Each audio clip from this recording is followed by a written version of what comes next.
Good evening, everybody. Welcome to. I don't even know what I'm calling this anymore.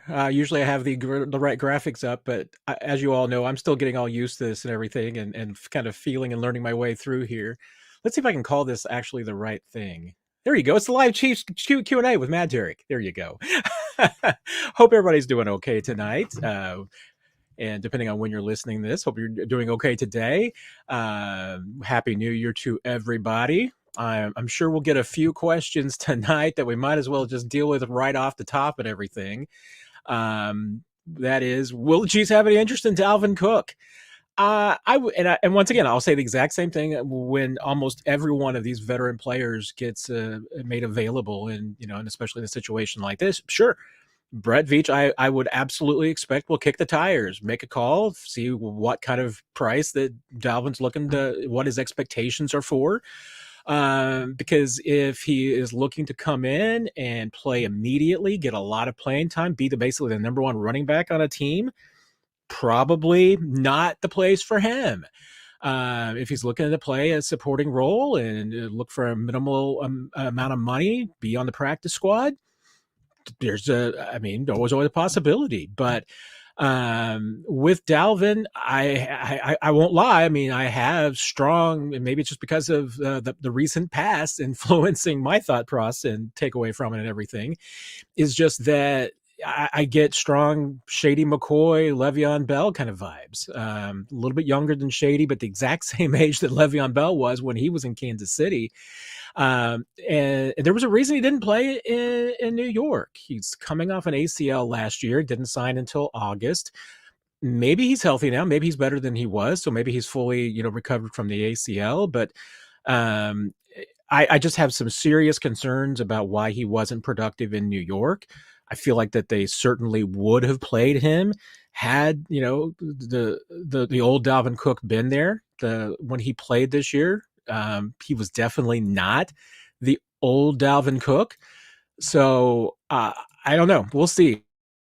I mean, I'll circle back to what I think is probably going to be one of the numbers that I will always open these conversations with. Just a reminder, Chiefs have $1.8 million in salary cap space, which means, hey, for a new contract, even probably claiming him under what he's still owed from the Jets and everything on waivers, if you did that, he would still probably be affordable at a prorated version since it would just be in theory one game.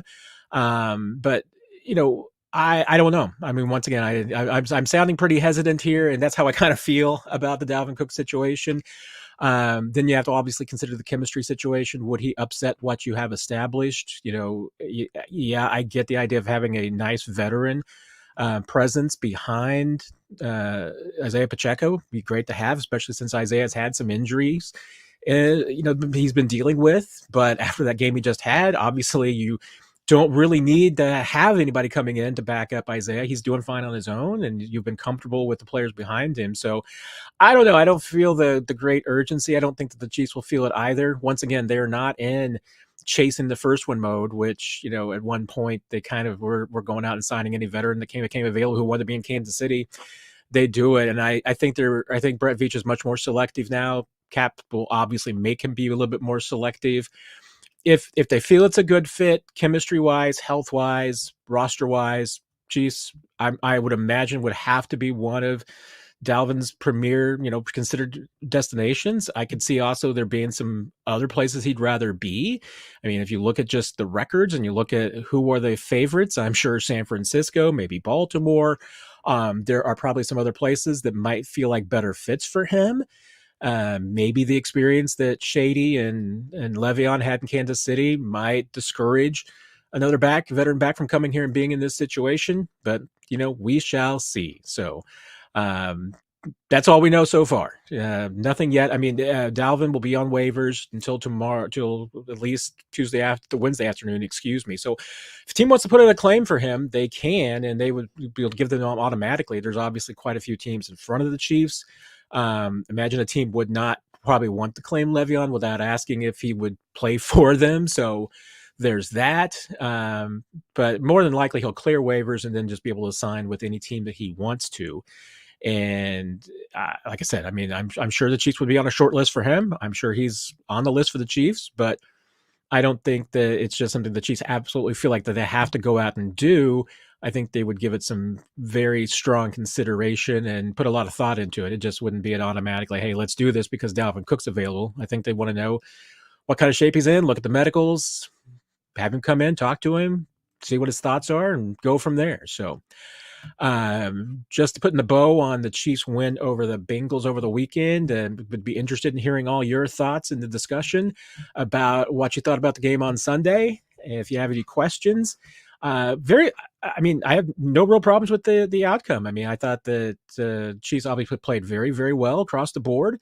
Defense, I felt like tested their punches a little bit in the first half. Steve Spagnuolo, some of the things that he said during the week definitely hinted to me that, that they were fearful of the Bengals. I mean, just because Jake Browning had some good games, but because they were, going to have Jamar Chase back and the possibility that, hey, the Bengals have beaten the Chiefs in a couple of different ways. They've beaten them by being able to run the football. They've beaten them with the deep ball. They've beaten them with the screen game. And I think you saw some hesitance. I think you saw a little bit of, conservative play defensively in the first half. And that probably led to some of the, they didn't give up, a ton of big plays, but they gave up, a lot of little plays. I mean, the Bengals were able to have some sustained drives in that first half. And I think that kind of fed from the hesitancy and kind of conservative nature of the Chiefs defense in the first half. But they played with a lot more, I think, reckless abandon in a good way in the second half. Definitely, played more downhill. They were more aggressive with the pass rush, more aggressive with blitzing. They kind of had a feel for that point about what the Bengals were going to do and how they felt like they could attack it. And I think the most promising thing of all is that once that team got a lead, and you saw the way that defense pinned its ears back and truly went after the Bengals. That to me is the poster for how you want to try and win in the postseason with this team. I mean, if this offense can get this defense a lead, is there anybody who thinks this defense is giving it up? I don't, for sure. I mean, I absolutely think that this is, how the Chiefs can win in the postseason, how they could put together a little stretch. The offense doesn't turn over the football. They find a way to get some points, and the defense plays from ahead. This defense can be a incredible defense playing with a lead. It's tougher always if you're playing from behind. And Jack, one of our best members, one of our first members, has gifted another 5 memberships. So if you are looking to become a member of Chiefs Digest on YouTube, go get him. Jack has been very generous during the holidays. Truly appreciate you, man.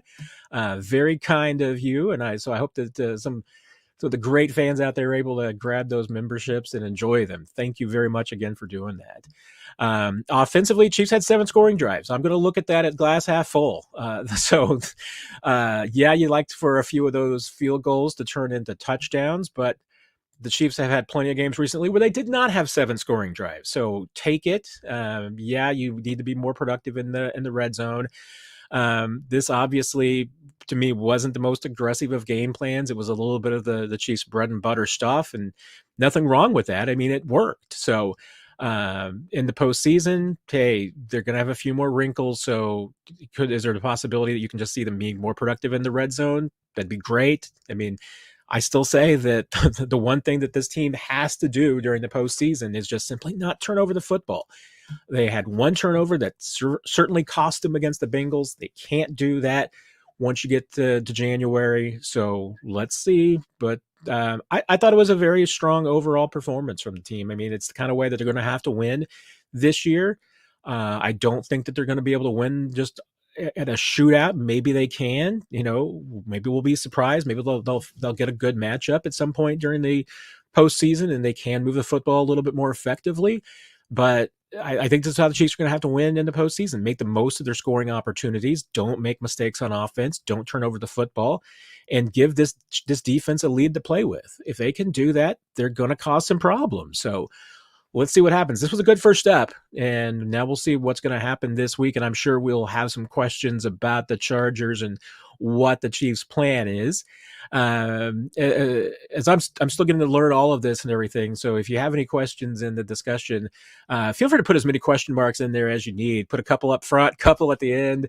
I think I can't remember if it was Cliff or Gary that had that suggestion the other day, but it definitely helps me keep from getting bogged down. And then I just start staring at the list of comments and reading everything, and definitely kind of flags it for me. So make it easier on the old man. So.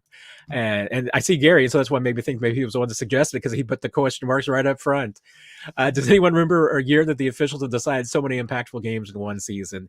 I mean, it does seem to happen. I mean, it feels like I think it's more likely to me, and just being rational, that you know, mistakes are made every week by officiating crews. It's just that every once in a while we get in these positions where big ones really stand out and make a difference. I mean, we saw some changes after the what was Saints and Vikings, and the pass interference, call a few years ago, that, really changed some things as far as how that play was officiated and the review process and doing some things.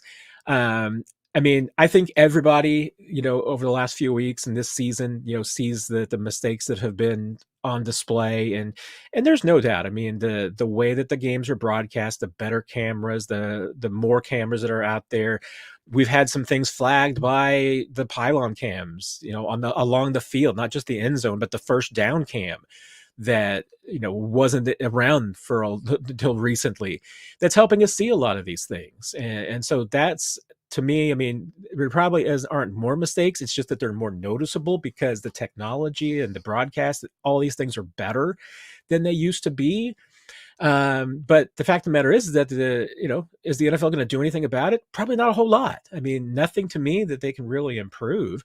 But because I don't think there's a commitment to do it and the money to do it, that's what it would require. So I feel like it happens, probably about the same amount every single year. There might be some bad luck, but maybe for the officials that there's some calls at the wrong time that really stand out. But it feels like it's just a pattern. Every few years, there's a sequence of bad calls that affect some really big games, and we all get up in arms and we want changes and we want fixes. And the NFL makes a few superficial tweaks to something here or there that doesn't really address the problem, and we all quiet down about it until 3 or 4 years later, and then the same thing happens again.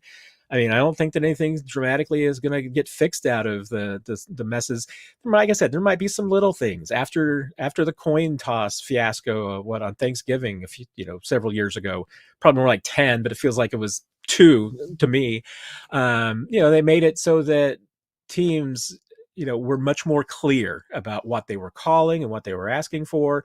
I'm sure that after Jair Alexander, making himself a captain, that now they will, make sure that they have everybody know who's calling the coin toss and who is a captain before the process begins. I can tell you that at Arrowhead on Sunday, the officials were much more deliberate just one day later about announcing, who was an eligible receiver, who had reported on each play. Repeated it like 3 times and very slowly and clearly, so that there was no mistake whatsoever about who the eligible receiver was. There'll be short-term fixes. There'll be some superficial, but will anything get fixed? I'm not going to hold my breath, Gary, but you never know. Moving on down, Dr. Ozzy, any inclination of what Andy is thinking as far as rest versus play? Not yet. I mean, I asked him after the game on Sunday, and he didn't take the bait. And I asked him knowing that we weren't going to get him on New Year's Day like we usually would on a Monday, so that we weren't going to see him or anybody else until Wednesday.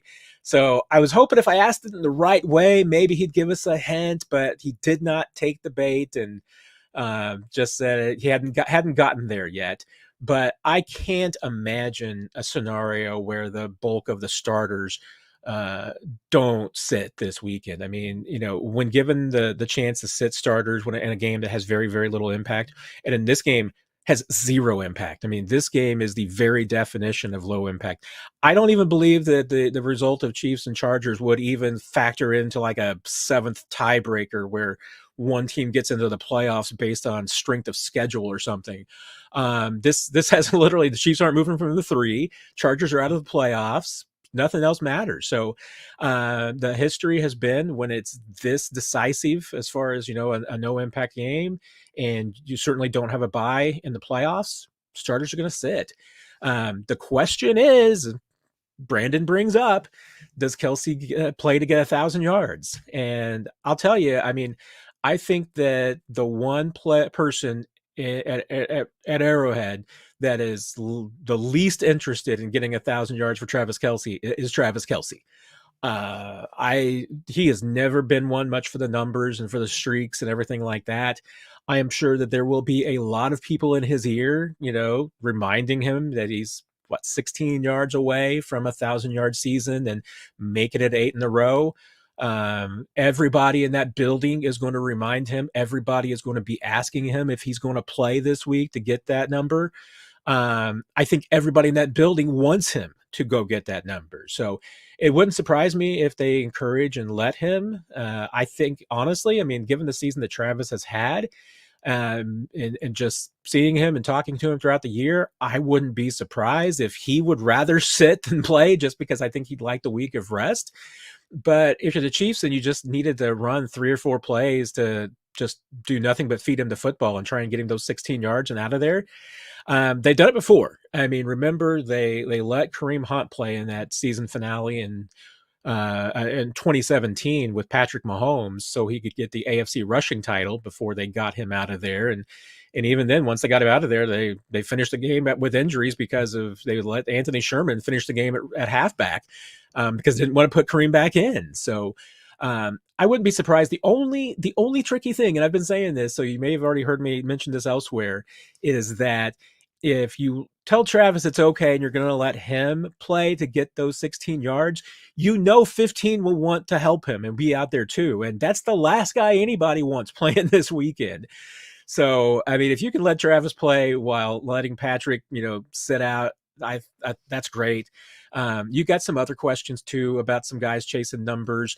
Obviously Isaiah Pacheco's a lot farther from 1,000 than Travis is. I wouldn't play Isaiah Pacheco myself, but we'll see.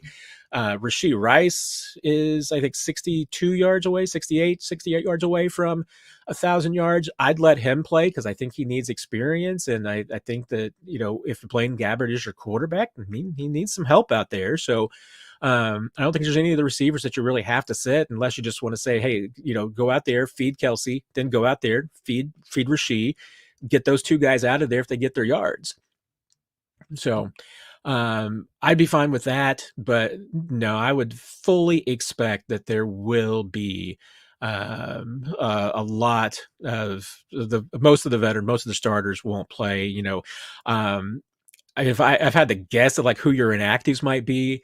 We'll see if Kadarius Toney comes back, if Donovan Smith comes back. But if those 2 guys, still can't go, they would obviously be amongst your 7 inactives with a couple of elevations from the practice squad.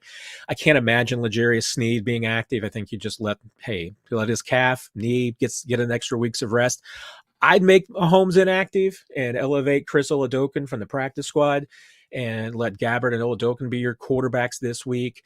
I think Pacheco, I'd just go ahead and shut down, bring up Keontae Ingram from the practice squad if you need depth, depending on whether or not Clyde's back. But even if Clyde's back, maybe you just bring Keontae Ingram up too, because him and P. Ryan, you could get Derek Prince already has had his as activation. So can't really get him, but Ingram could certainly do it. So, but other than that, I mean, the Chiefs, I think they've got plenty of guys around at other positions that you want to see. So let's see. But the Kelsey one's the question. I mean, there's a few other streaks out there, like I mentioned, like Matthew here mentions that getting close to 1,000 for the Pacheco too.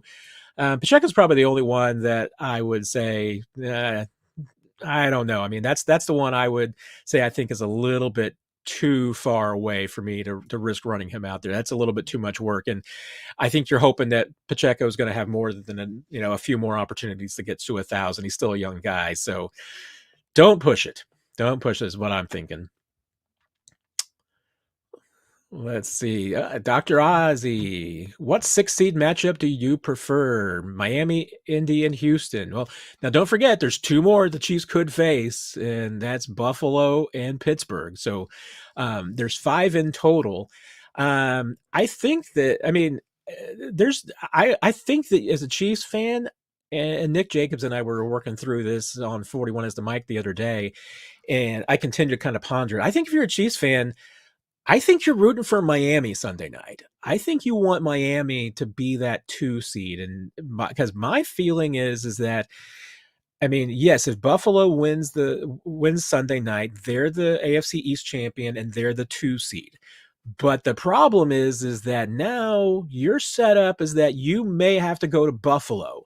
And the speak of the devil, the guy I was just talking about, Nick Jacobs, coming in. What happened? Hey, Dr. Ozzy was just asking about the 6 seed matchup that I would prefer.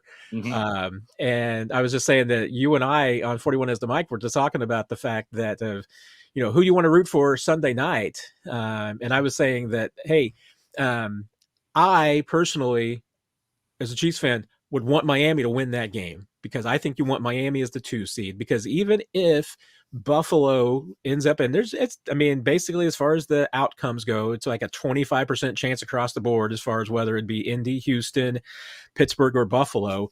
Even though there's a chance Buffalo could end up being the 6th seed, I would rather face the prospect of, if everything holds the chalk, that you're going to Miami in a divisional round game than the prospect of having to go to Buffalo in the divisional round game, or being in a situation where you ever have to play Buffalo in Orchard Park in January. I mean, if you're going to have to face Buffalo, I'd rather be at Arrowhead, whereas I think you can go to Miami and win.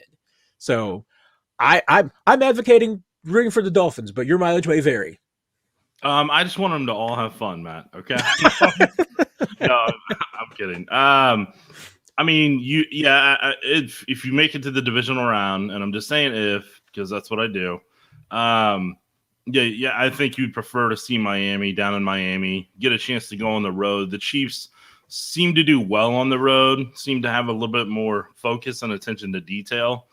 If you kind of look at their schedule and what they've done overall, I know that sounds weird to say, but I think getting away from Kansas City and kind of getting locked into the team hotel the night before, I think all that seems to kind of help them a little bit in terms of some of their execution. Now, we'll see if that's different, because it's playoff time now, and in the past they've had it to where they've turned on a switch, and kind of locked in a little bit more, because a lot of them have faced postseason experience in the past, and times they seem to have gotten bored, with the regular season, and it's a big dress rehearsal. But no, I mean, I would personally like to see Miami in the second round. With Indianapolis, Gardner Minshew's been in the postseason before, but that Colts team overall, that's going to be a new environment and experience for them. So it'll be interesting. And Shane Steichen doesn't have that athletic quarterback like you would with Anthony Richardson. So that would be a struggle for him, I think, to be able to get past wildcard round. And with Houston, Stroud's been promising, but that Chiefs defense against Houston, here's the kicker that a lot of people don't know is, Stroud's playing well, but what they're doing is they're changing the formations, but it's the same play. So they're running out of different formations, but it's the same play, and they've kind of limited it down so he isn't overwhelmed, he isn't bogged down, and that's why he played so well, is because they were just putting window dressing on the same thing over and over again. And somebody like Steve Spagnuolo was going to say, okay, we'll check this out. And then, the things go badly quickly. But when you look at the overall playoffs, when you think about this part of it, Lamar and Patrick for sure right now, and Flacco have all been in it from an experience perspective. So you're waiting to see what's going to happen with Josh Allen. Tua, I don't remember. I think he was out because of the concussion last year, and I don't remember the year before. And then, Minshew has been a part of it. I don't know how much. I don't remember how much he's played. And then Stroud, it would be the first time. And then depending on what happens with Mason Rudolph and all that situation, that would be inexperienced too. So personally, I think overall, I would be interested in seeing when the Colts or Texans here against the Chiefs for that opening one, if they do have some miscues and mistakes. But at the end of the day, if they do want to get back to Super Bowl, they're still going to have to play the Miami's, the Buffaloes, and the Baltimore Ravens of the world, and maybe even the Browns, depending on what happens. Because there's two teams that I'm curious to see if they get to this point. It's if the Bills are the 7 seed, then if they win, they go on to go play the Ravens in Baltimore. And then if the Browns beat the number 4 seed from the AFC South and they potentially go and play Baltimore, they have the best experience, the best advantage of a lot of the teams around in the playoff run. See, and that to me is because we of the 32 playoff scenarios that there Yeah. are for this weekend in the AFC, 16 of them would have the Dolphins. I mean, it's basically Dolphins win, 16 of them have the Dolphins at the 2. Buffalo wins, 16 of them have the Buffalo as the 2. It's where if Buffalo loses that things get, because the Dolphins would be locked in as the 6, so nothing really exciting there. If that goes, I mean, correct, yeah, because if Buffalo wins, Dolphins are locked into the 6. Yeah. But it's if the Dolphins win and they get the 2 of those 16 scenarios, half of that are left for Buffalo, half of them have them being the 7. And so, yeah, which would have them going to Miami to play in the wild card round, which is an excellent chance of, beating a team twice in a row. It's hard to do. Dolphins are, prime for a defeat. And that, if you want the dream scenario for the Chiefs making and I don't want to call it necessarily a Cinderella Super Bowl run, but I think we would all kind of feel that in our minds right now because it's not the slam dunk that everybody thought it was at one point. But if all of a sudden, Buffalo is the 7 seed, beats Miami, they go to Baltimore, and now of Baltimore, Buffalo, and Miami, 2 of them are all gone. And if Buffalo takes down Baltimore, Chiefs could once again go to a Super Bowl without leaving Kansas City. And the only team, and the teams they would have to go through would be the AFC South champion or Pittsburgh, then Cleveland most likely, and then Buffalo. But all those games would be at home. It is the road that I know it sounds weird to say, but if you're wanting the chance for the Chiefs to host the 6th AFC championship, then you're clicking your ruby slippers there and just going right down the yellow brick road. You're rooting for the Browns to be the 5 and the Bills to be the 7. Like those are what you're rooting for. I mean, selfishly, the 3 storylines I'm personally curious seeing the playoffs is Tyreek Hill at Arrowhead. I really do want to see that selfishly. Just to kind of see how it goes and everything. Then the Chiefs on the road in Buffalo in the playoff game, that would be an interesting storyline in itself. And then if the Chiefs did have to match up against the Ravens, how would they fare this year? And even if they lost that game, it gives them a good checklist of what they need to fix in the offseason. It gives them a really good reminder, more so than what we know now of how far their roster had fallen from that Super Bowl to the following year with what the Ravens put together this offseason. So, it'll be interesting. I mean, this is going to be one of the more interesting playoffs to where I don't feel like it's a slam dunk for anybody in any way, shape, or form. So, like that in itself, I think, is what makes this very intriguing this year for this playoff run. Yeah, you do throw in a really intriguing notion to me, which is that, if you're the Chiefs and you do bow out of the playoffs in this one, I think the team that you would be to a degree the most comfortable with, and at least the one that you would learn the most from, is losing to Baltimore. Because you're right. I mean, how you match up against the Dolphins, how you match up against the Bills, what you would need if you need anything against those teams. But you haven't played this Baltimore team, not this exact one. So knowing how to handle that current offense and how you stack up would be a valuable thing, because you're going to play Baltimore next year. I mean, because they're going to be on the regular season schedule because the way that the finishes are.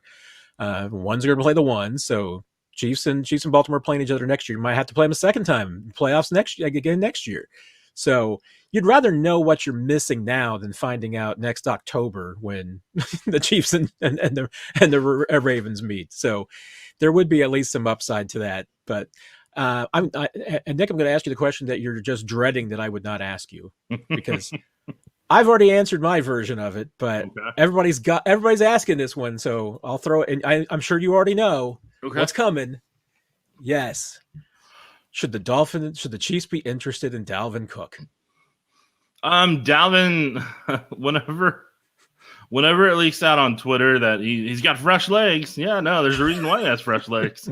Like, you just went when that's leaked out by the source, who we all know who the source is on that. When the source says, "Hey, he's got fresh legs," yeah, there's a reason why he's got fresh Yeah. legs. It's because, you know, Bryce Hall was able to recover from ACL, and they didn't really need Cook as the insurance that they had him before. So yeah, no, I get that yeah, that he's definitely available, and he can, but he He also is didn't a show player enough and to be available. steadily, yeah, but he also didn't show enough to steadily be in the rotation either. So, like, that's kind of where that's at. I mean, I think it would take an injury.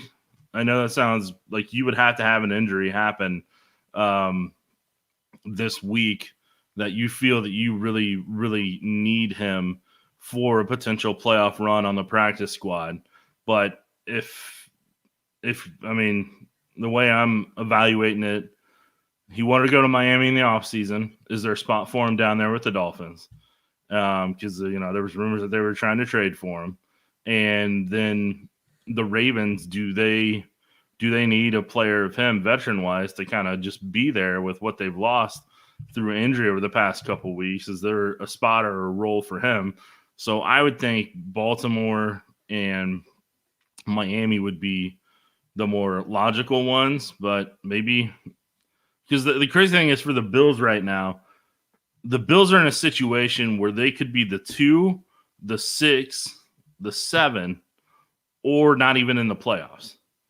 Like, those are all the Bills scenarios. They may not even make the playoffs if they lose and certain things fall certain ways of the scenarios available. So that would be something you wait on if you're Cook on the Bills' part. But no, yeah, I fully expect them to continue to go with Pacheco and Clyde, and then obviously P Ryan, and then that's just what I think they're going to stick with for however long they're in there. But if Pacheco, you hope it doesn't happen, but if Pacheco got hurt, then that need maybe becomes higher. But at the same time, he's not going to go in and just plug and play, because P Ryan and Edwards-Helaire have those snaps and familiarity with the offense and trying to pass protect. And so Cook, I think, would be more of like a screen or package player, even if he did get accommodated enough in time. Yeah, and I pointed this out earlier, and I'm glad you added a third element to it too. You know who also had fresh legs and was 28 years old coming to Kansas City? Le'Veon Bell, and that did not exactly work out tremendous. So I am sure that, like I said earlier, Brett Veach and his staff will do their homework. They'll do their due diligence. But I think that if the Chiefs had any interest, like you alluded to at the trade deadline, when Dalvin was certainly as looked like available, there was no smoke there. So I can't really imagine that a whole lot of things have changed other than Jerick McKinnon's injury. That's the one element, but I just don't think that this team is as desperate, honestly, as the Chiefs were in the past when they went out and brought in some veterans. And I think that if they're going to bring in somebody at this point, they want to be somebody that they know is going to be a positive contribution into the locker room, isn't going to be disruptive, isn't going to disrupt the rotation and what they've got going on, because they got too many things to figure out already on offense without trying to figure out how to squeeze in Dalvin Cook to the offense. But we shall see. We shall see. So, um, I'll go ahead and go to this one, even though it's not a bad question, Canadian Chief. It's an absolutely fair question, but it's the do they bench MVS? And I mean, I'll be honest, Nick. I mean, I can't see any evidence to suggest that the Chiefs are even considering it. I mean, there's really only been like one time this season that there was ever a dip in his targets, and then it just bounced right back. I get no indication that the Chiefs view Marquez any differently than they did, other than a guy who's in a slump that they think can pull out of it. And because let's face it, I mean, if Marquez was dropping passes in practice and all of these things and being this kind of player, I mean, the Chiefs would bench him, but they obviously see something and know something at least and feel something about Marquez that maybe the rest of us just don't feel. And so I'll I'm in the philosophy that, hey, probably not going to change anything this late in the season unless you have a good reason to. And I just don't think the Chiefs, feel like that they've got a good reason to make a change yet. I'll put it bluntly. Um, Unless he gets injured, he's going to be playing, and he's going to see a Yeah. lot of snaps because he's one of the people that knows that offense inside and out, along with Watson, and that's why he plays as many snaps as he does. Whether he's able to execute that at the level that everybody wants doesn't really matter. And I know it sounds bad to say, but they invested in him as their top receiver this year, and one of their top receivers this year. Financially, he's their top receiver this year. So like he's going to be out there, and even if it's just for how he helps in downfield blocking for other guys to maybe spring him for a touchdown, or to be able to clear out whatever they need coverage wise for who they're actually going to throw to. Like, I mean, that's what it's going to be. I know people are frustrated by that and think those snaps need to go to somebody else, but I mean, I fully expect him to be out there for most of it. And even if he's just, getting a lot of cardio and a decoy, like that's what it's gonna be for however long the season lasts from this point on. And this weekend, I mean, if the Chiefs do sit their starters, I mean, his usage this week probably won't tell me anything as far as where he is in Right. the depth chart because I mean, I don't know that the Chiefs really feel like necessarily there's anybody that they have to sit this weekend. I think they might just sit Justin Watson because he's been dinged up a little bit, and that might be a guy that they just want to get rested up.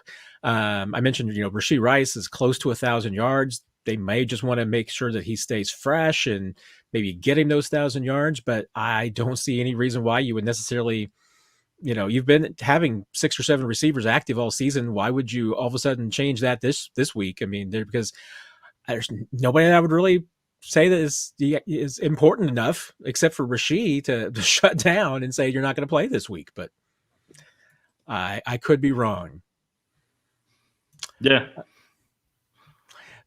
Dr. Ozzy has an interesting question here, and I'm not trying to put you on the spot here, No, Nick, at you're all, fine. because I'll even take the bullet for this one.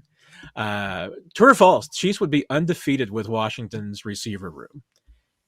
It only intrigues me because Washington does have a couple of nice pieces.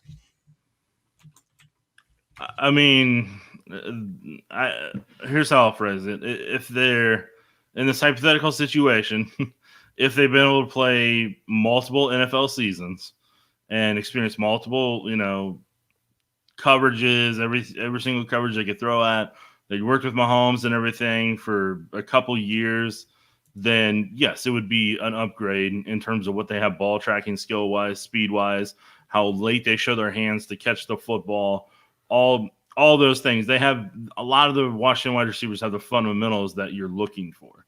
Now, the bigger question you have to ask yourself though is who's the one teaching them? And how do you teach that to the receivers? That's the bigger one. And if I remember correctly, I got to look up his name, but the guy who initially started coaching them is actually at Oregon. Let me pull up his name here real quick. Junior Adams.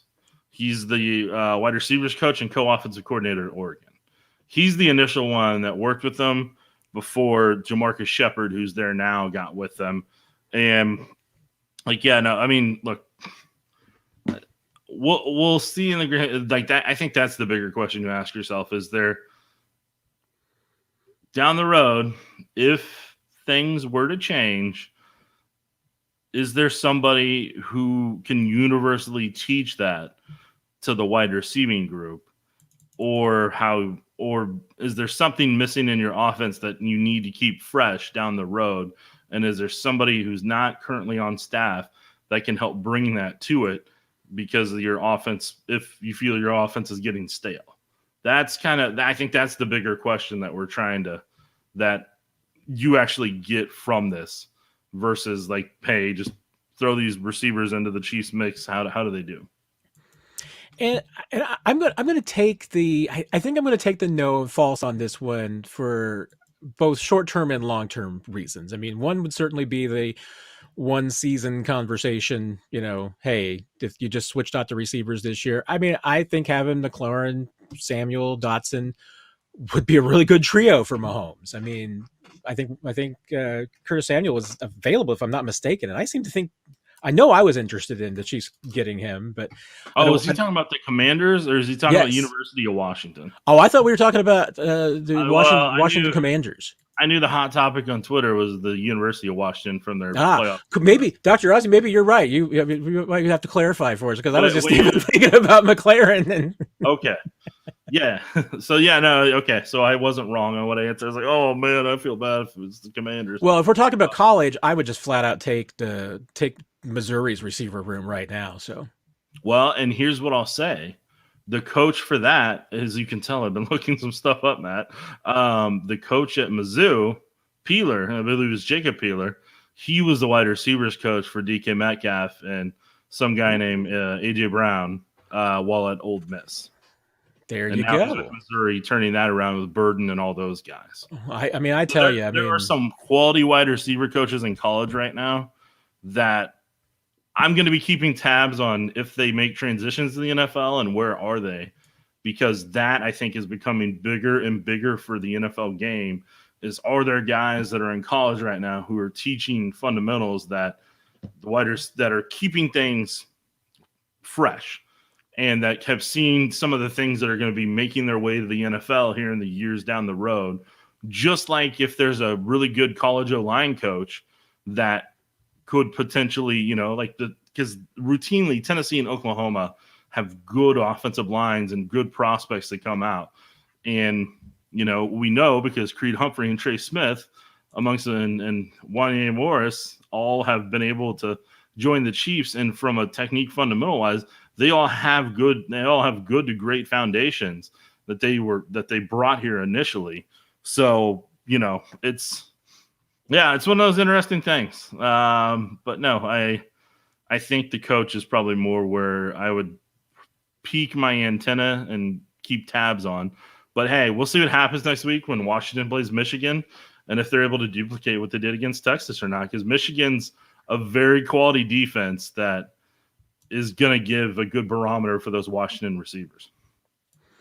but I'm still just having my Missouri receivers going through my head because I admit I'm a bit of a homer, but I tell you what, those kids, Theo Weiss, I mean, some of them just absolutely make sick catches, and Burton's going to be a good receiver too. But when I was thinking we were talking about the Washington Commanders, I will say this. I mean, I think that as much as I know everybody loves Terry McLaurin, Rasheed Rice is going to be better than McLaurin, but that's just my hot take. So. I was going back. I'm going to find my spot here. Oh, I have to first of all, Jack, thank you again for gifting those memberships. I bet they are all gone, but he's gifted 10 of those tonight. Here's probably your good friend too, Nick, but my good friend Dave Borchert, Davey B, as you may all know. Looking ahead, what do you think the more likely signing is? Big time receiver like T. Higgins or keeping L'Jarius Sneed? I mean, it's an interesting question because I do think that the Chiefs' offseason priorities, as far as deciding whether they're to keep Snead and be able to re-sign him, it's not entirely going to be up to them. I mean, it's partially up to them in that they can tag Snead if they want to make sure that he doesn't go anywhere. But if L'Jarius Snead hits the open market, I mean, there's going to be some suitors out there, so that will be a tough decision. And likewise, Cincinnati can franchise tag T. Higgins. But I don't know. I mean, that's a tough one for me because as much as this offense would, I think, be rejuvenated by the addition of somebody like T. Higgins, it's going to cost you a lot of money. And L'Jarius Sneed's going to cost you a lot of money. L'Jarius Sneed's going to be cheaper than T. Higgins just because of the going market rate for receivers versus corners. But I don't know. I mean, seeing this Chiefs defense without L'Jarius Sneed kind of worries me, Nick. Well, I'm gonna go to this part of it, Matt. It's something we're Do gonna it. do. We'll do off-season podcast wise down the road here. Yes. But for an early preview, the problem the Chiefs have is that they invested so much in defense that right now they're gonna have to swing a little bit more towards the offense this upcoming offseason to get it right and get it to the caliber that Mahomes probably wants to play in, that the Chiefs coaching staff wants to be able to execute a lot more of the plays that they have designed up and that they have the because here's the reality. The Chiefs wide receivers, they lack a ton of speed. They lack a ton of athletic ability, and they do not have it with the current group outside of Rashee Rice, who's kind of that in between possession and speed. And in an ideal Chiefs offense, he would be a rock star as the number 3 receiver. He could play too, I think, in the offense, but I think if you put yourself in a situation where he's your 3rd receiver, boy, you did some things right in the offseason that can help you very comfortably, but you have the confidence to know he can bump up if there are injuries. So like that's kind of what you, if in my opinion, that's what your goal is this offseason, is to figure out a way to where you can have Rice comfortably be a 3, and you have invested multiple spots in free agency and draft to be able to kind of overhaul what needs to be overhauled with receiver that's messed up so much of the timing of the offense, what they can and can't do, and what they can and can't execute. So somebody like T. Higgins is perfect for this offense. And you don't know if the Bengals are going to let him walk. I think they will franchise tag him simply because they do not want him to potentially go to the Chiefs or another playoff contender in the AFC North that would cause them problems and cause them headaches. But that's also where the Bengals, if they're looking long term, the Bengals have to start thinking about, okay, we probably need to invest in a rookie receiver and really start to build them up to take over for Tyler Boyd and to take over for Higgins so that you can pay Jamar Chase. And if you need to move money to pay for offensive line and safety and defense, then you can do that. So the Bengals are in a good spot to where they have to start thinking what the Chiefs have already experienced in terms of investment through draft picks. So if I were in their shoes, I think they'd have to make the tough decision to let him walk. I think they'll be stubborn and tag him. But I think if T hits the open market, I think you're going to be paying $20 million a year at minimum for him. And then Snead, I think that guy is going to be, depending on how the market goes and who gets released and everything, I think I'm mentally already thinking 16 to 18 a year at minimum, if he hits that market. So I think either one, number-wise, you're going to be paying double digits without a problem. And that's where the Chiefs have to make the decision on Chris Jones in terms of paying him, if they want to pay him the 25 to 30 million, because somebody's gonna, if not, one of those 2 names would potentially have to replace that financially. And like we've also been talking about, and then just remind everybody too, I mean, as much as potentially keeping Snead as a priority, the Chiefs' number 1 priority this offseason is the trio of Nick Bolton, Trey Smith, and Creed Humphrey. I mean, they want to tie up and keep up and lock up as much of that trio as they can. And you know what? I mean, you can start negotiating with those guys right now. I mean, you can get the deals done after the season's over, before free agency starts. So some of the money's gone by then. It could affect what's available to spend elsewhere. So we'll see. I mean, and the thing is that a guy like T. Higgins, I mean, if he does hit the market, just the rareness of his availability might drive up the price even more, because it's not a great free agent crop for receivers for the most part. Yeah, I mean, it's not in terms of big name. Yes, you're right in that, because I'm personally anticipating Chargers are probably gonna have to release Mike Williams and Keenan Allen. More than likely, we'll see, but they're gonna have to. I think they'll end up hitting the market.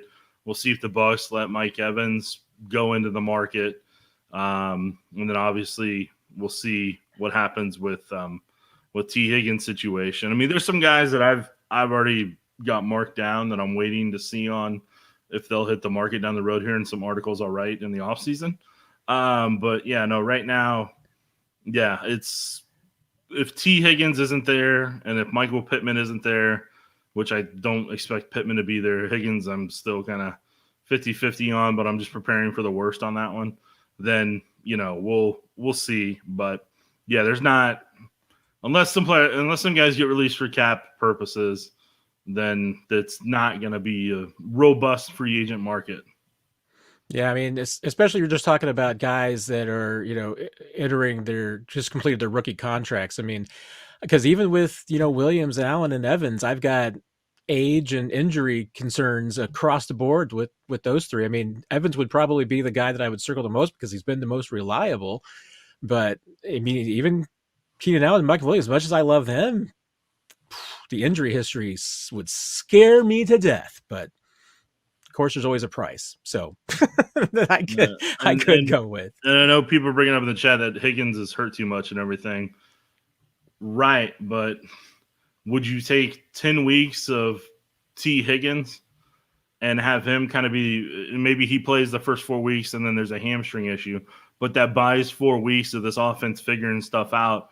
And that's where Rice comes in, and then maybe a rookie wide receiver, another veteran wide receiver that they have as well. What you're doing is you're buying time to continue developing.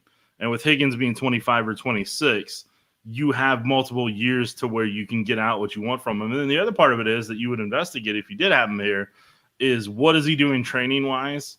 And is there anything that the Chiefs training staff can see that can kind of reduce his injuries versus what Cincinnati may be doing? And is there certain things in his offseason program that they do differently that helps him stay healthy?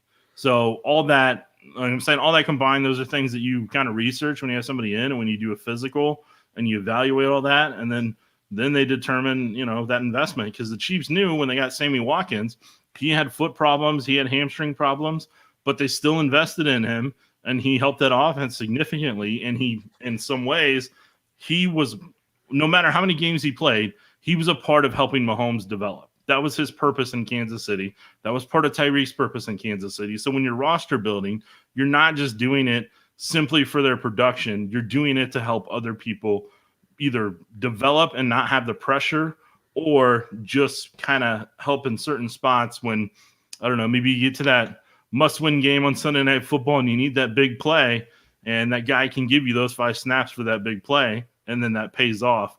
Or in the playoffs, you never know.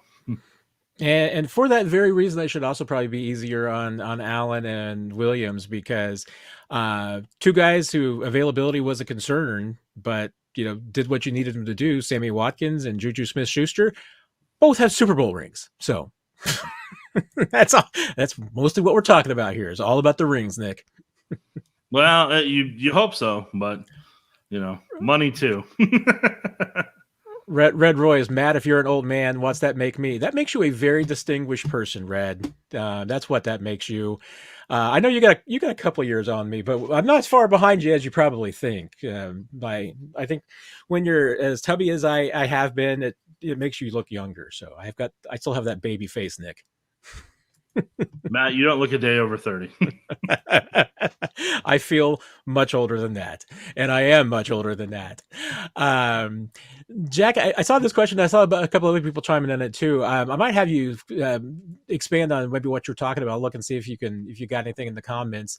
Do you, in your opinion, is gambling creating any problems? And I think you're probably just talking about in the NFL and around the league and even within the locker rooms. And I mean, we've seen some suspensions and everything of this nature. If you're talking about just like the Chiefs in specific, like as far as performances go with individual players or individual teams or with the Chiefs specifically, I mean, I don't personally see anything.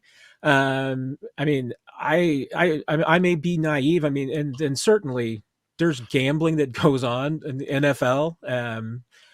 I know that teams go to great lengths to try and make sure that it's within the rules of the league about what you can, and talking about just in the NFL in particular. Thanks, Jack. I mean, I think I may be naive. I maybe have my head completely in the sand. I think it's a fairly isolated problem. And, as far as the suspensions that we have seen, there are probably a couple that are probably concerning because they've,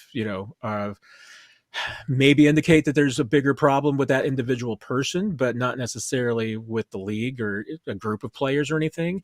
But if you're talking about even specifically about like players betting on themselves or letting, the fantasy, weekly fantasy, anything of this nature, daily fantasy, get involved in impacting things, I just don't see it. I mean, first of all, there's so much investigation that the league does into these players and the monitoring that there's a reason why these things usually get caught. And teams, I mean, they do, obviously what they can to track what their players are doing and blocking things at team facilities. Because of course, gambling on team facilities is illegal. And now lots of it gets overlooked because a lot of it's just for fun.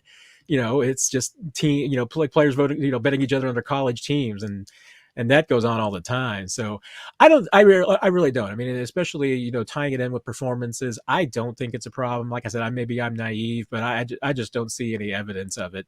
And Nick, unless you have any strong feelings, I won't put you on the spot there, Nick, but I mean, like I said, maybe I'm going to be proven wrong because there have been times in the past that things have popped up, but I don't think so. I mean, I don't see a connection, but like I said, maybe that's just me.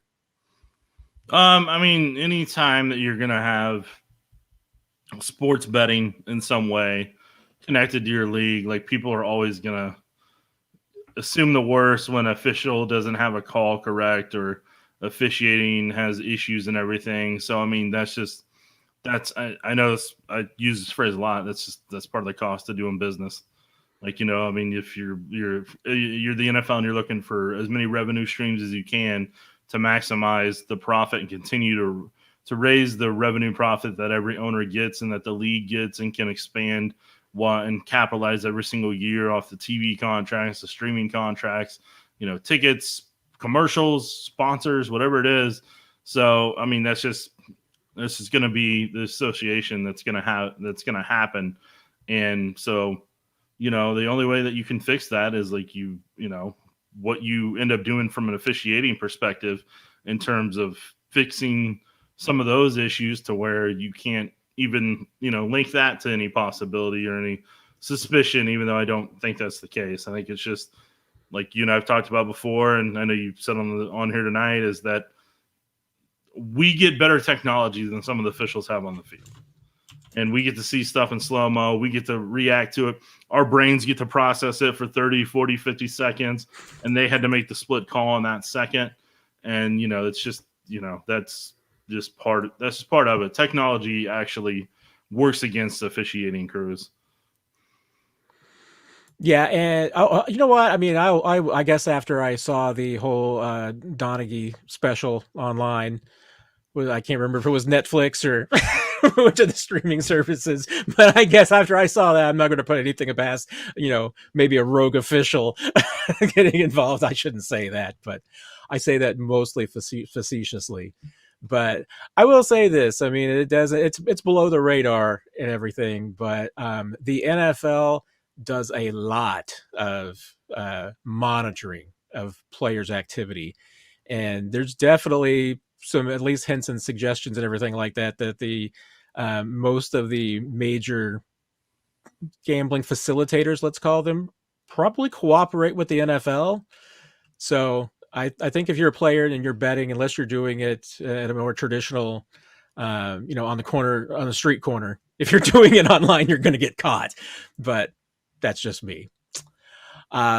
Skipping around, Brian, the offensive quality control coach, should be the one to help with utilize the talent that's on this team to help keep the offense fresh. Your thoughts, Nick? I mean, look, it's coaching staffs are going to be. They're going to be like, you got to think of them like a group think tank, and it's all collectively them coming with ideas together. Maybe they saw something in a bowl game that was cool the past couple of weeks, and that gets implemented a year from now, 2 years from now, maybe a couple of weeks from now, or maybe there's something in the NFL that they see whenever they're going, with the tape that they are.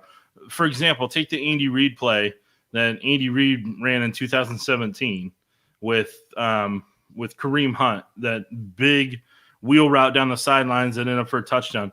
The entire league ran that for 4 weeks because it was in a primetime game. Everybody took it, and everybody ran it for 4 weeks. The Rams, the Patriots ran it themselves. Other people ran it. Um, and then it popped back up when the Chiefs played the Bills a couple weeks ago, and the Bills ran it against the Chiefs and Steve Spagnuolo.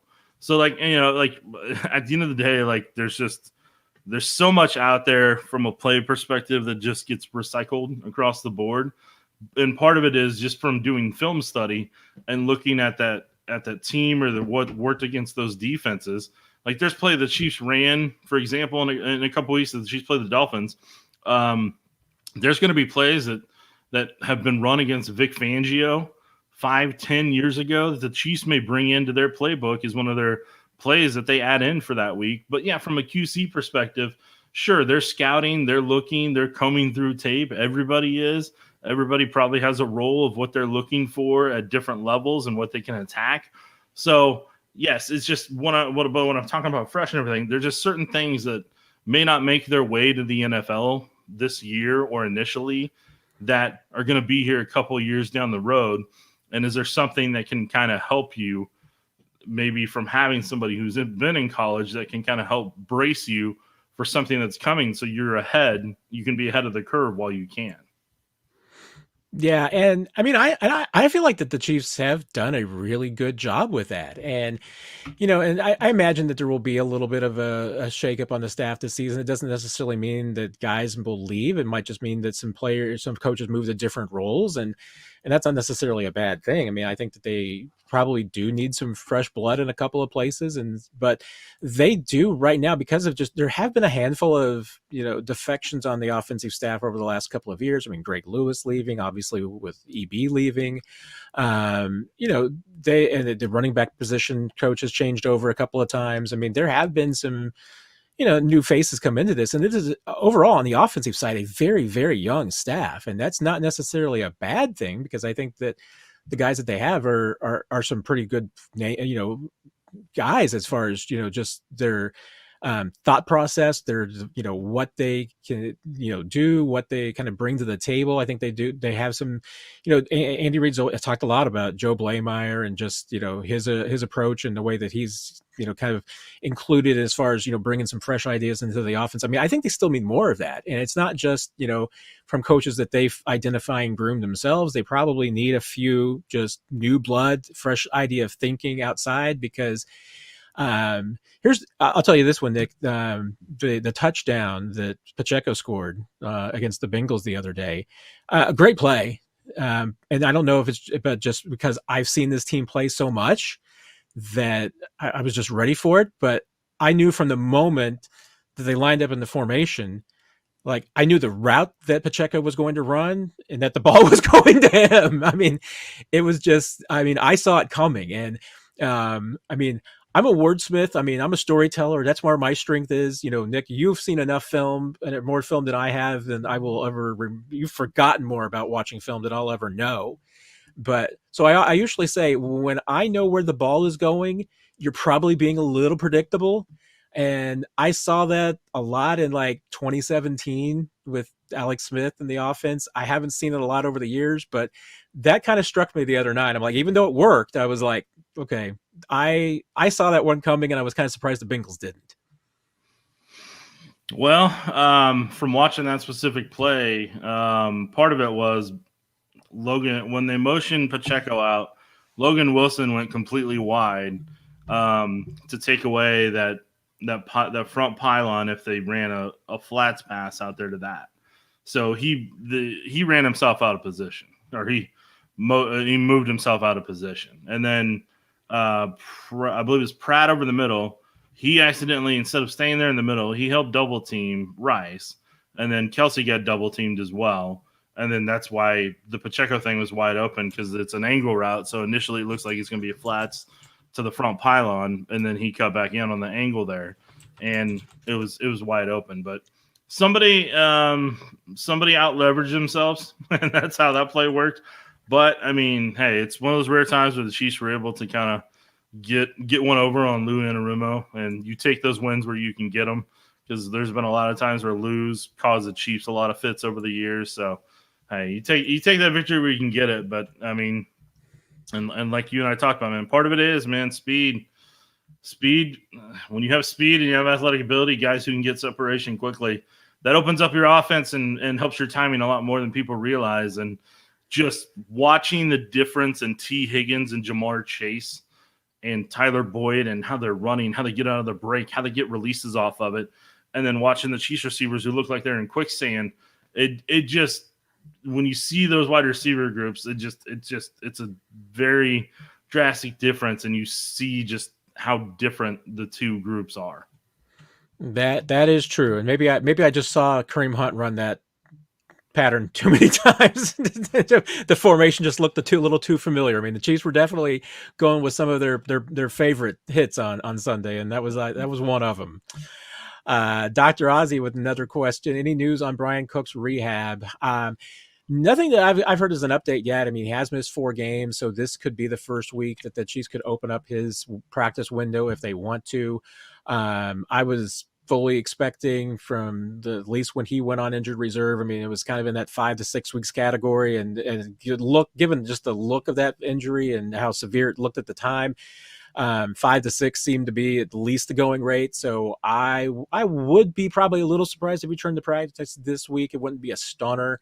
But if he is going to return this season, I mean, it could be possibly into practice the next couple of weeks, but probably would also be a full week or two of practice before he'd come back. I mean, I think it would all be, at least given the way that the Chiefs have been handling injuries lately, it'd be a surprise for me if he had a week of practice and then played. So I think if he comes back this year, I think it would be minimum at least wild card or divisional round. So we'll see if we get an update on Wednesday from Andy Reid, but I think it's probably going to still be a little while. Gabe, any chance the Chiefs go no huddle 5 wide, Nick? I mean, are we talking a little run and shoot here? I think you'd have to throw the tight end out there, obviously, but. Well, you got to look at that from twofold. One, I know this sounds weird to say, but I think you want a couple of weeks of practice with that, and doing that on a multi-week basis. So like part of it the Chiefs have is like, you don't know which defense you're going up against right now. So the first thing you got to do is there something all the defenses you potentially are going to play in the wild card round do universally that you can attack? And then on top of that, can you practice it for the 2 weeks? Can you practice it this week and next week just to get yourself right if that's when you're going to use it? Or is it something that you practice and you're kind of banking on for the divisional round as kind of a surprise and a tendency breaker? And so that's where I think you want a certain level of going through that over and over again, because when the Chiefs had their first 15 plays like this past week, they had a certain level of confidence to them and kind of just a certain burst to it.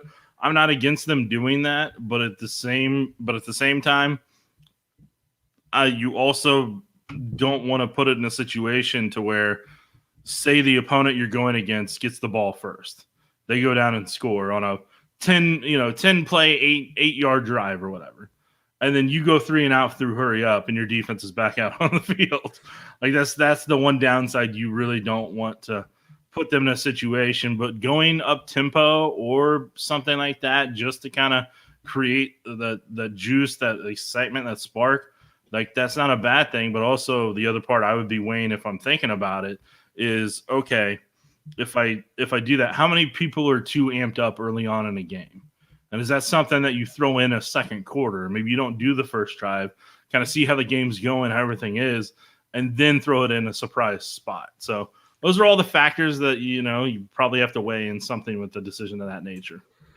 Yeah, I mean, we've certainly have seen the Chiefs on 1 or 2 occasions go no huddle because they thought they saw there was an opportunity to catch a team in some formations that they like, try and jumpstart the offense. I can't see them doing it outside of really a 2-minute type of situation, something to be consistent. No, you're right. I mean, that's something that you really have to put in an off season. If you're going to use it as a package, it's something that you want to do more than just as a gimmick. So yeah, I don't see it. And this is just me being tongue in cheek sarcastic here. I have to preface that before I make my joke sometimes, Nick. Do you really want to see 5 wide receivers on the field for the Chiefs right now? It depends who they are. I won't put you in that spot. Thomas with the question: why was Greg Lewis, former wide receiver running back coach, run out of here? He's the same position in Baltimore. I mean, good question. the reason why a lot of coaches leave. I mean, upward mobility. Greg Lewis, I mean, wanted to move up. I mean, he's got a dream. He wants to be an offensive coordinator one day. The line in Kansas City was backed up. I mean, obviously, when he left, EB was still here. So EB, I mean, was hoping maybe he could get away, but then, you obviously had, I think when Greg left, I'm trying to remember if that was the same year that Matt Nagy got fired in Chicago, and so would have been coming back to KC, and then obviously was maybe a little bit the heir apparent. But I think Greg also, knew that he was probably in line a little bit, and if he wanted to move up, that was the reason why he moved the running backs coach, was to get more experience, and to move into another team is another great way to just build your profile, and your profile and your network. So, I mean, that's why some coaches move. I mean, there was people still wanted to stay in Kansas City, and the Kansas City still wanted Greg Lewis, but sometimes you just have to move on to move up, as they say. This is an interesting one because I don't know how to answer this one, Nick. Which one of us would win in Chiefs trivia? I think it just depends on what the questions are. I was going to say the same thing. It's like we do a podcast together or something, Matt. I know. I mean, I was thinking about this, and I was like, well, wait a minute. I mean, Nick knows a lot of things that I don't know. And then I was like, I think there's a couple of things that I might have on him.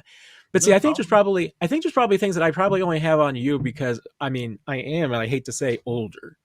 So I lived through a couple of them.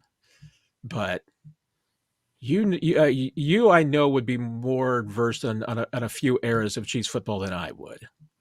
Who knows? Who knows? But the thing is that if we ever did this, I mean, if it's ever going to be like trivia or anything like this, or bar night or anything like this, Nick and I will be on the same team. So it is never going to be mano a mano. We're not. That's not the way we roll.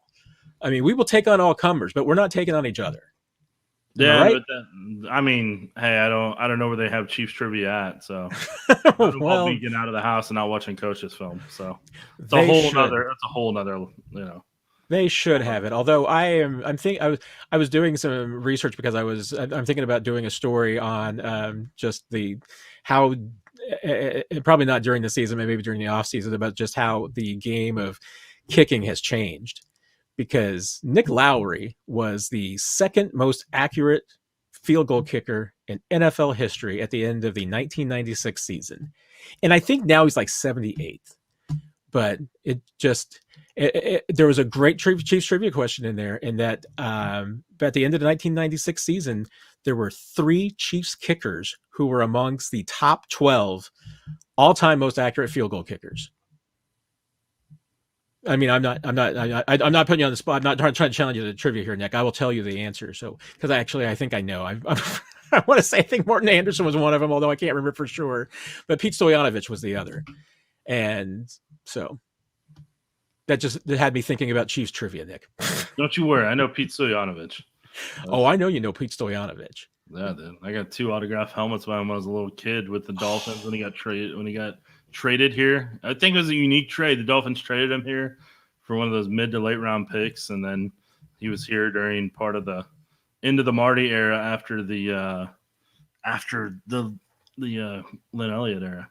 I was going to say the kicker without a name, Nick. I mean, you just said Hamlet. I mean, look, we're at a point now where the Chiefs have won multiple Super Bowls since he's been gone. They've been to 5 consecutive AFC championships.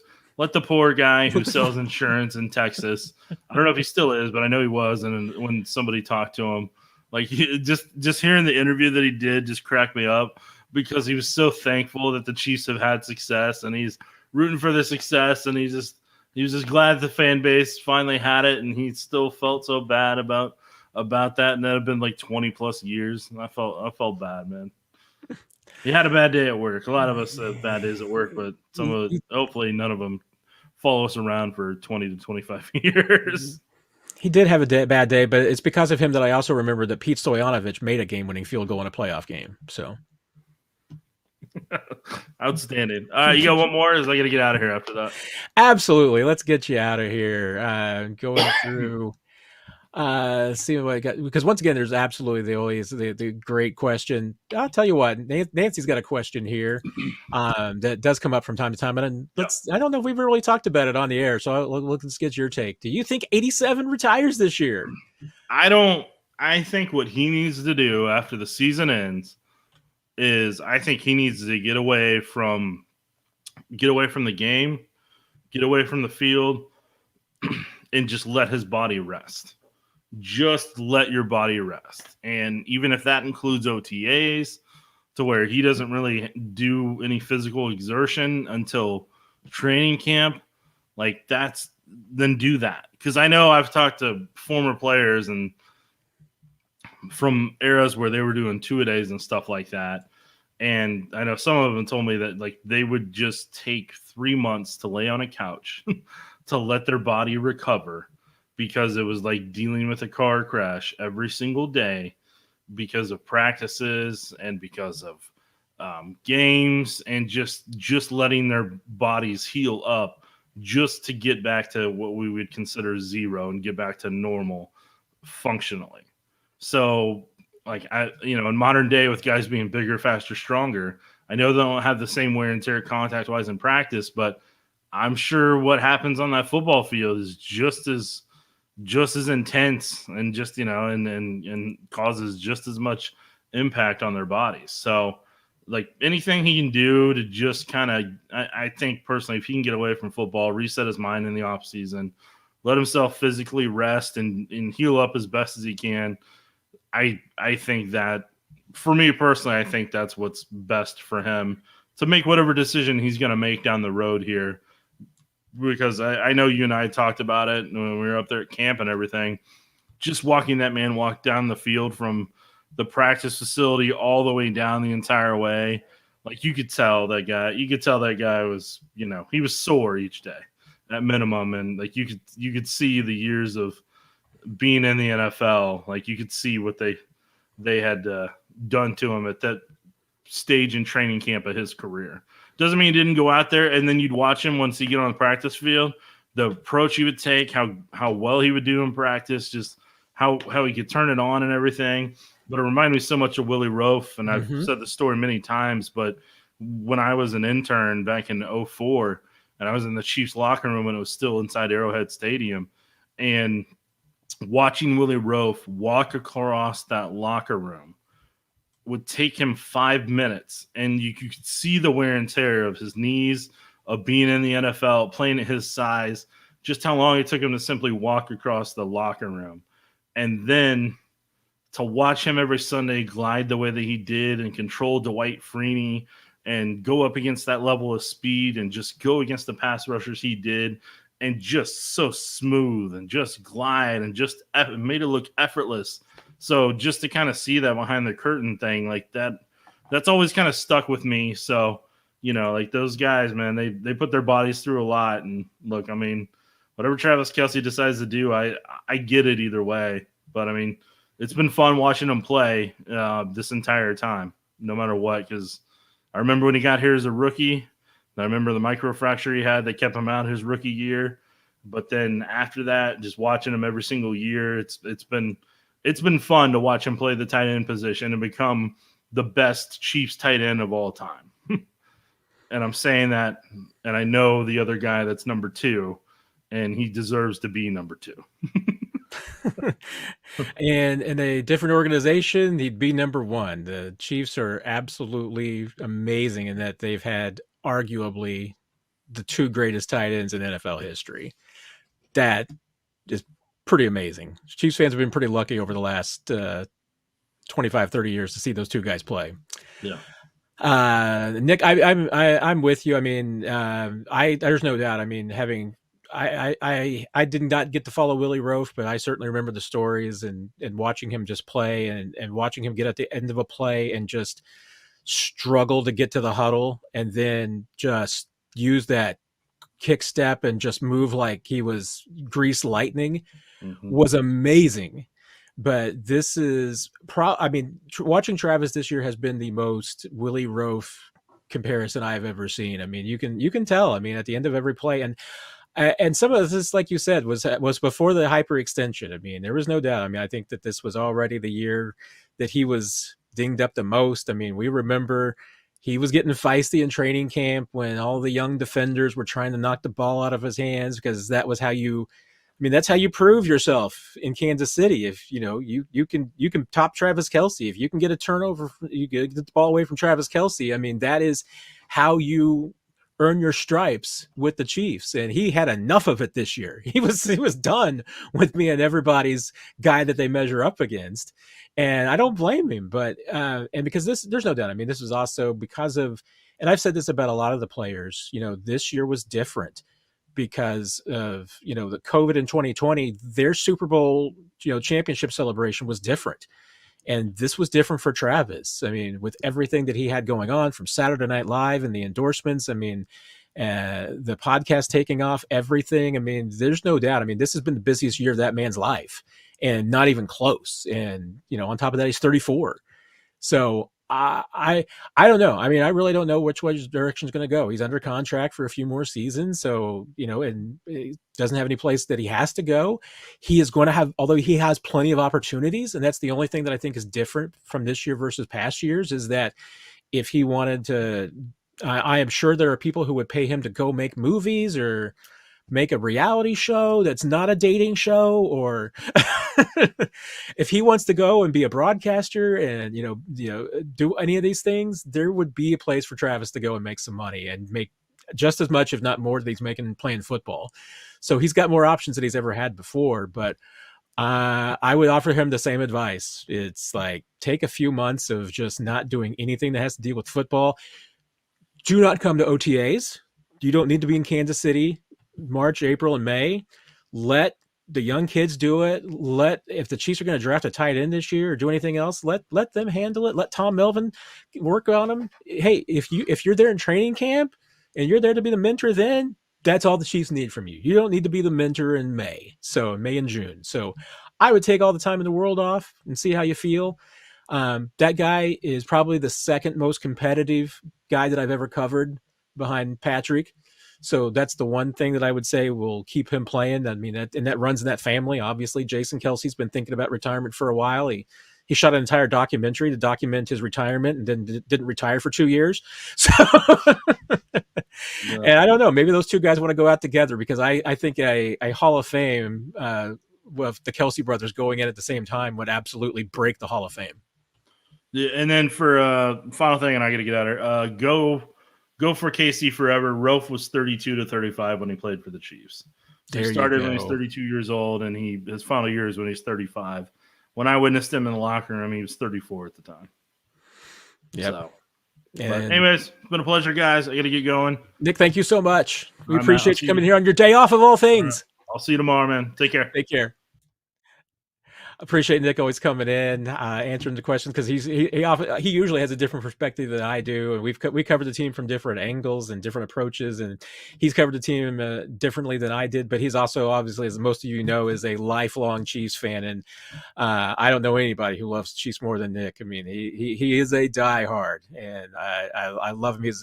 He's a great guy. He's really been kind to me over the years, and so I'm glad to get to work with him so much now. We actually met back when I was working back. I was still in public relations, working at Time Warner Cable, and Nick was at Metro Sports, and we worked on things there. So still getting to do this. Good grief.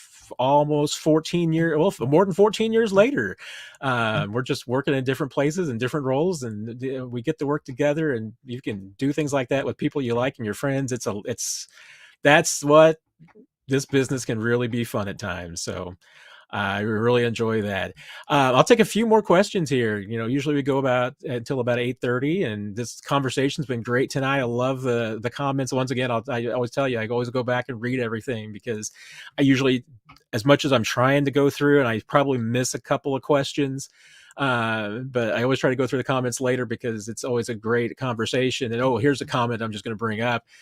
Dave, with John Alt's son just coming through the draft. Yeah, John Alt's son, I think Joe Alt, is a tackle from Notre Dame, and will be the first tackle taken this year. And I don't think the Chiefs can make the trade up to go get him, but man, somebody is going to get their next left tackle for the next decade.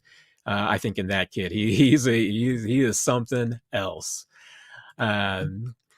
KY, pretty sure Travis has a swift retirement plan when he decides to hang it up.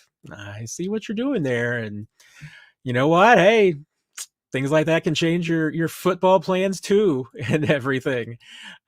Let's see, scrolling through and seeing if there's any others, because I know there was a couple of things. Oh, Canadian Chief asked me another trivia question.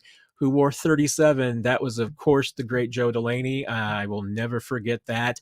This will tell Red Royce and everybody else how old I am. I'll date myself here, because Joe Delaney was one of my favorite players growing up.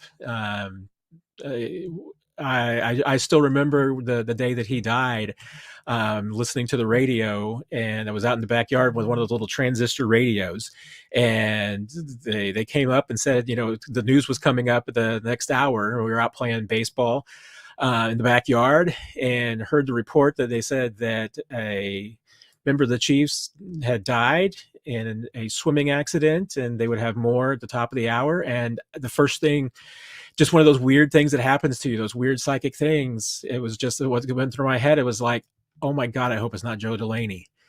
And of course it was. So that's one of those things I just will never forget where I was when I heard that news, because I just love the way he ran. I mean, you look at the numbers now and everything, and, he had a couple of injuries. So, you're looking back on it, it's kind of odd that he was my favorite player at that time. But, the Chiefs wasn't a great team, but they had, Henry Marshall was still sticking around, and I really liked Henry Marshall too. But Joe Delaney was a young guy. He looked cool, and he ran the ball so well, and it was just so much fun to watch. That's always going to be so tragic and so sad. So there you go. Now you know exactly. You can date me, because I was a very young pup when Joe Delaney passed away. So sorry to get all sentimental there, but yes, it's a big one. So Dr. Ozzy weighing in, Mike Evans would be a solid pickup. Yeah, I mean, of the free agents in this offseason, that's the one that I could see making the most sense. I mean, he'd be, I think, a great leader to come into this team. Obviously has been very reliable from an availability standpoint and a production standpoint. I mean, he's already got a ring too. So, I don't know that necessarily I don't know if he's legacy shopping or he is looking for, just money shopping. I think he's got at least a borderline Hall of Fame case. I might say more than that, but another ring certainly wouldn't hurt. And, Kansas City's always going to be a place, and playing with Patrick Mahomes. He played with Tom Brady. I mean, being able to say you're a guy that played with both those guys, I think would be pretty cool. So we'll see.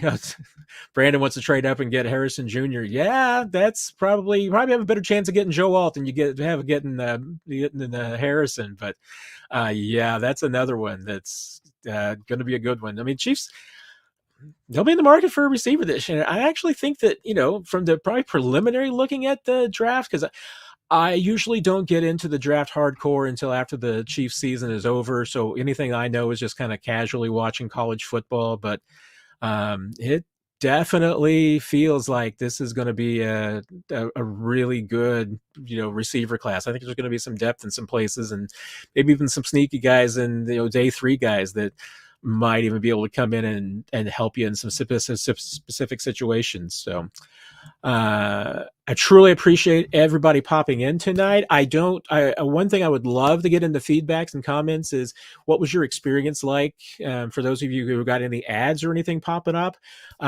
made some tweaks trying to make it easier, and more smooth for everybody. So hopefully that's not been too disruptive. If you can let me know, I sure do appreciate that.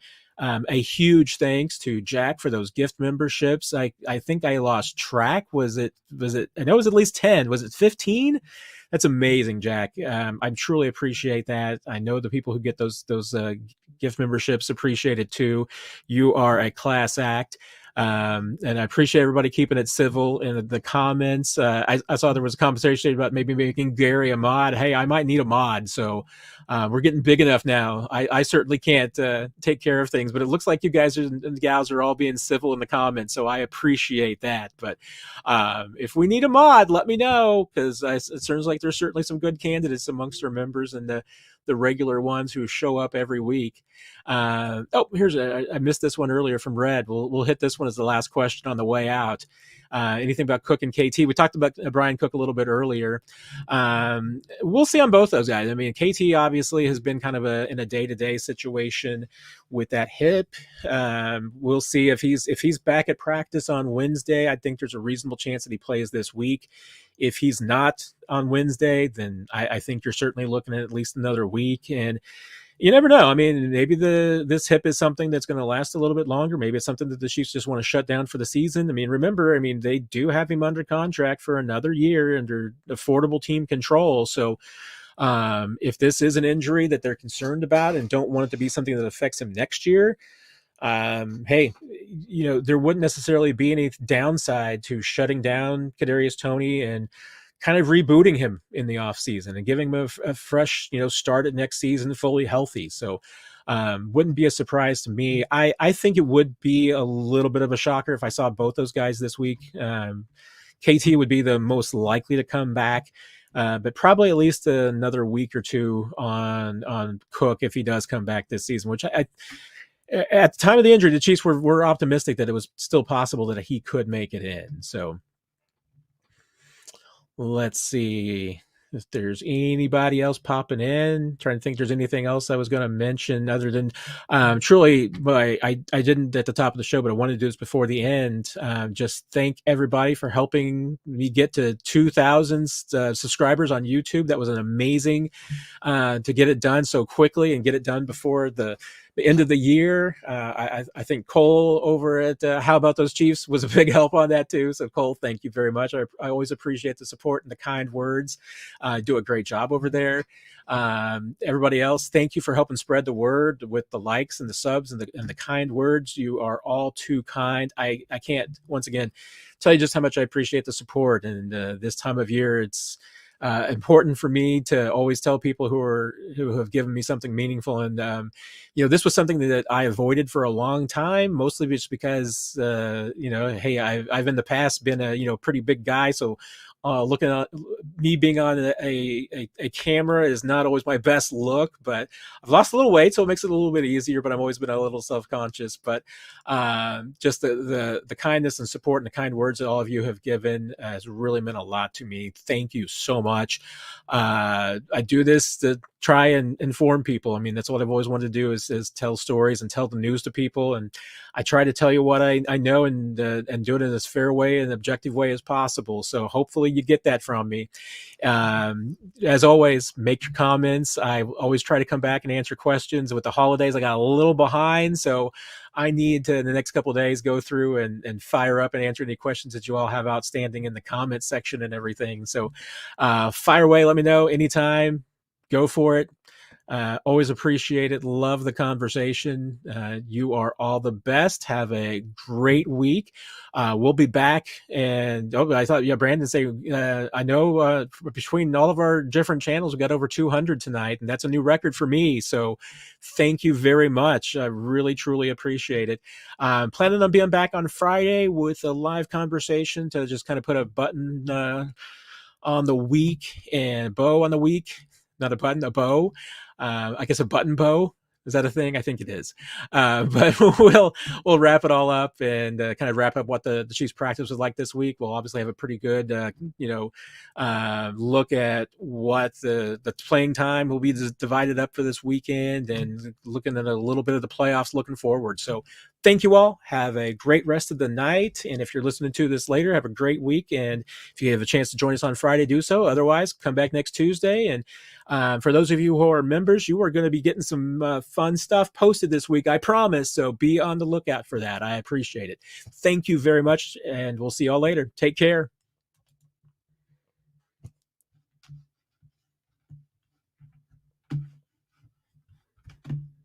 And of course, this is the part where Matt hits the wrong button and you still get to see me.